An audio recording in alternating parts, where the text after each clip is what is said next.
کے خلاف آپ امامت اور خلافت کے لیے نکلنا سمجھتے ہیں یا وہ کنارہ کشی تھی؟ اس کی میں نے تقریرات ہے نا، اس کا پورا سیریز ہے کہ امام حسین علیہ السلام نے کیا خروج کیا تھا یزید کے خلاف یا نہیں. تو جو عام انٹرپریٹیشن ہے نا وہ شیعہ مولیوں کا، وہ انہوں نے اہل سنت سے سیکھا ہوا ہے، اہل سنت سے استعارہ کیا ہے. اہل سنت کے علماء کیا کہتے ہیں؟ کہتے ہیں ابوبکر کی خلافت صحیح ہے، عمر کی خلافت صحیح ہے، عثمان کی خلافت صحیح ہے، معاویہ کی خلافت بھی وہ بھی کچھ صحیح ہے. یہ یزید یہ برا آدمی تھا، یزید شرابی تھا، یہ تھا. تو امام حسین علیہ السلام نے دیکھا کہ حکومت یزید کو ملی ہے تو وہ انہوں نے انقلاب کیا. کہتے ہیں میں سر کٹوا دوں گا، یزید کو نہیں حکومت تسلیم نہیں کروں گا. یہ قاعدہ تسلیم کیا جاتا ہے. شیعہ مولوی لوگوں کو یہی سناتے ہیں عام طور پر کہ امام حسین علیہ السلام نے یزید کے خلاف انقلاب کیا کیونکہ یزید ایک نااہل شخص ہے. اس سے پہلے کہ جو اشخاص تھے شیعہ مولوی نہیں کہتے کہ وہ بھی نااہل تھے، تو پھر ان کے خلاف کیوں نہیں اٹھے؟ امام حسین علیہ السلام نے معاویہ کے خلاف کیوں سکوت کیا؟ عثمان کے زمانے میں، عمر کے زمانے میں کہاں تھے؟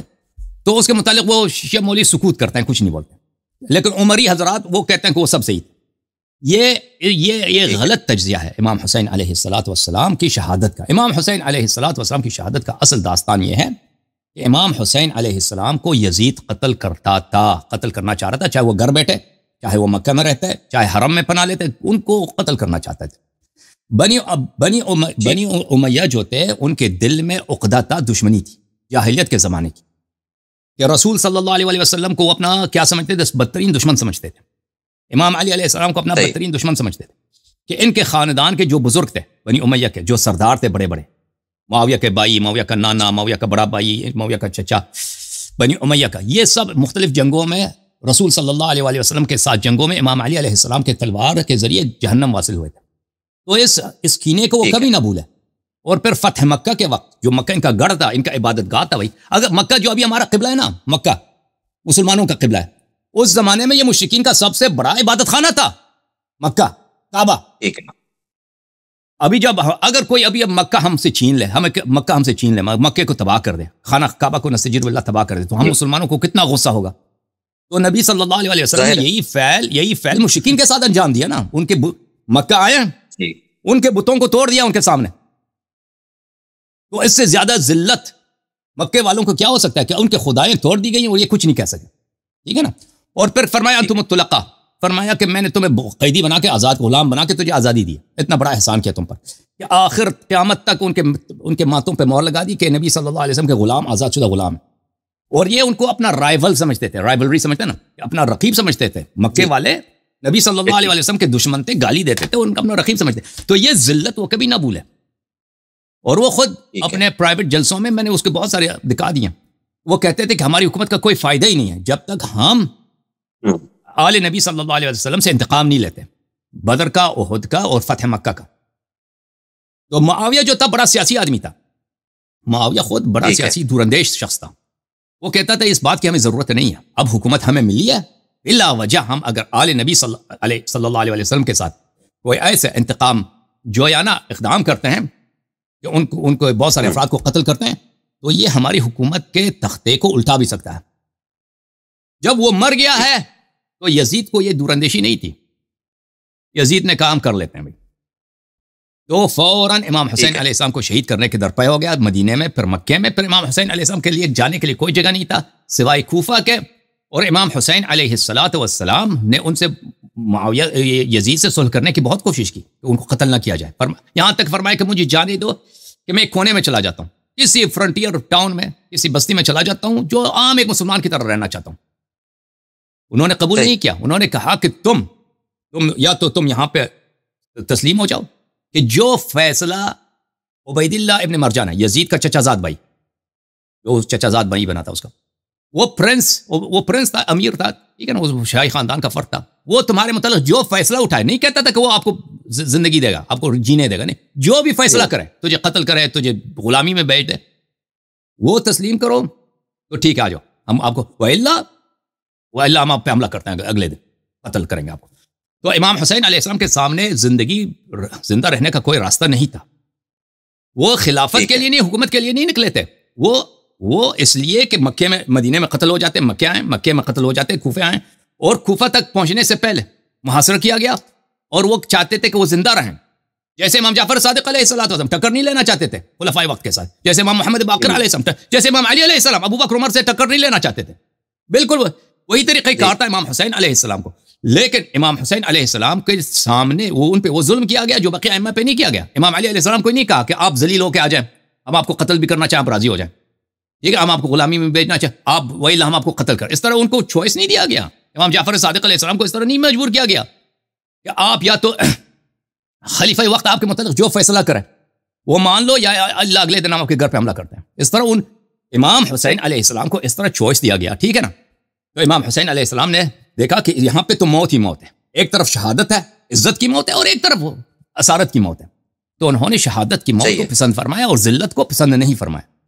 تو امام حسین علیہ السلام یہ جو عام طور پہ یہ انقلابی شیعہ اور مولوی عام طور پہ آپ کو جو تجزیہ پیش کرتے ہیں وہ نہایت غلط تجزیہ ہے, وہ جماعت عمریہ سے ادار لی گئی ہے. اور اس کے لیے میرے سیریز امام حسین علیہ السلام نے انقلاب کیا یا نہیں کیا وہ پورا پلے لسٹ ہے میرے یوٹیوب چینل پہ, اس کو دیکھیں.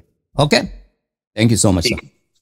اوکے حسن علی صاحب, وہ اویس والا ہمارا کو پینڈنگ تھی چیزیں, وہ میں نے پوچھنا تھا کہ اویس کے ساتھ ہماری آپ کے ساتھ وہ کنڈیشن بھی ہو گئی تھی, تو ہم اس کو تو بالکل فائنل اس پہ سٹیج پہ پہنچے ہوئے تھے. آج کل میں بڑا مصروف ہوں, آج کل آپ کو کاظمی صاحب نے بتایا ہوگا, میں آج کل مصروف ہوں, میں کمٹمنٹ نہیں دے سکتا, لیکن اگلے ایک دو منتھ کے بعد بالکل صحیح, ایک دو منتھ کے بعد, ایک دو مہینوں کے بعد میں کر سکتا ہوں, فی الحال میں نہیں کر سکتا. اوکے. اور ہمارے ایک دوست ہیں طلحہ الوی صاحب, انشاءاللہ آپ سے ان کی پہلی بھی گفتگو ہوئی ہے, تو ہم اس موضوع پہ انشاءاللہ کوئی اسی طرح ایک فرینڈلی کچھ آپ کو اپینین لینا چاہتے ہیں. ٹھیک ہے, کوئی بات, انشاءاللہ. تھینک یو سر, اللہ آپ کو بہت شکریہ صاحب, بہت شکریہ. شیفاوری کا بڑا شکریہ میرے بھائی, تھینک یو سر, اللہ آپ کو عزت. ایک منٹ میں ٹک ٹاک سے بھی کال لے دوں. ٹک ٹاک سے کون تیار ہو جاؤ جناب, ٹک ٹاک والے. حلیم خان آپ تیار ہو؟ حلیم بھائی. علیکم السلام, کہاں سے کال کر رہے ہیں علیم بھائی؟ آغا میں تو فی الحال دبئی سے بات کر رہا ہوں, لیکن بلانگ پاکستان سے کرتا ہوں. بہت مہربانی, آپ کے حکم کریں میرے بھائی. بس آغا پہلے تو آپ کو دعائی دیں گے کہ آپ ہی کی وجہ سے ہمیں معرفت اہل بیت علیہ السلام کی ہوئی, اور آپ ہی کی وجہ سے جو ہے نا سر ہمارا محبت اور ہمارا عقیدت اہل بیت کے ساتھ جڑ گئی. سر ایک سوال پوچھنے تھے آپ سے, اگر آپ نے اس کے شریعت کے بارے میں کیا کہتے. سر یہ جو وسوسے آتے ہیں انسان کو, تو اس کے بارے میں سر شریعت کیا کہتی ہے؟ وسوسہ جو ہے یہ آپ کا کلام نہیں ہے, ٹھیک ہے نا, یہ شیطان کا کلام ہے. وسوسے پہ آپ توجہ نہ دیں اور بولیں لا حول ولا قوت الا باللہ العلی العظیم, اور بولیں لا الہ الا اللہ. حدیث میں ہے کہ ایک شخص آیا رسول صلی اللہ علیہ وسلم کے پاس, اس نے کہا کہ اب میں تو ہلاک ہو گیا.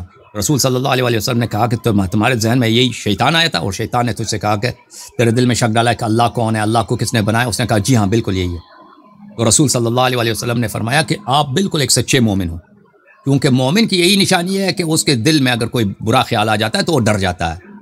کافر اگر ہے بے ایمان آدمی ہے تو اس کو تو پرواہ نہیں ہے نا, اس کے دل میں اگر برے خیالات آتے ہیں تو اس کو کوئی پرواہ نہیں ہے. یہ مومن ہے جو ڈر جاتا ہے کہ یہ خیال کہاں سے آیا. اللہ تعالیٰ نے شیطان کو جو خلق کیا ہے نا, شیطان ہمیں نظر نہیں آتا, شیطان کو ہم نہیں دیکھتے, لیکن شیطان ہمیں دیکھ رہا ہوتا ہے. اور شیطان انسان کے رگوں میں جیسے خون بہتا ہے, اسی طرح وہ انسان کے وجود میں داخل ہو سکتا ہے, اور انسان کے ذہن میں وہ باتیں ڈال سکتا ہے, وسوسہ کر سکتا ہے. تو یہ شیطان کے جملے ہیں. شیطان وہ تو دشمن ہے, شیطان تو آپ کا دشمن ہے, اسلام کا دشمن ہے, ایمان کا دشمن ہے. اس کا تو کام ہی یہی ہے کہ وہ ایسے جملے کہہ دے جو اسلام کے خلاف ہے, تقوی کے خلاف ہے, ایمان کے خلاف ہے. یہ جو آپ کو غصہ آتا ہے, یہ جو آپ شیطان کا کوئی وسوسہ آتا ہے تو آپ اس سے آپ کو تشویش ہوتی ہے, پریشانی ہوتی ہے, تو اس کی وجہ یہی ہے کہ آپ مومن ہیں, آپ کا ایمان خالص ہے, اور شیطان جو ہے یہ ڈالتا ہے. تو نبی صلی اللہ علیہ وسلم نے فرمایا کہ جو شخص اس کے دل میں برے خیالات آتے ہیں اور اس برے خیالات کی وجہ سے وہ کیا کرتا, وہ بیچارہ بہت ہی پریشان ہو جاتا ہے. وہ میں کیا کروں کہ یہ برے خیالات آتے ہیں, وہ شخص سمجھ لے, یقین کرے کہ وہ بہت ہی خالص مومن ہے, اور یہ آواز جو ہے اور یہ جملے جو ہیں اور یہ خیالات شیطان کے ہیں.